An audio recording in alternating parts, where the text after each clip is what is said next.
প্রথম রোজা করো না কাজা, এ রোজায় মহা ফজিলত।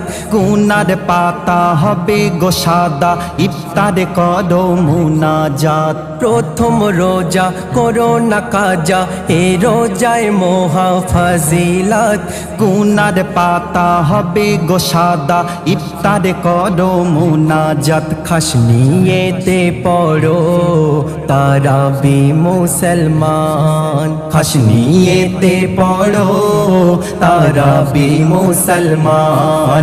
রহমত নাজাত মাগফিরাত নিয়ে, রহমত নাজাত মাগফিরাত নিয়ে এসেছে রমজান, এসেছে রমজান। আজ বিদায়ে শাবান, ওঠে খুশির তুফান। 24 সাল নীলিমায় দেখো তারি পেহচান।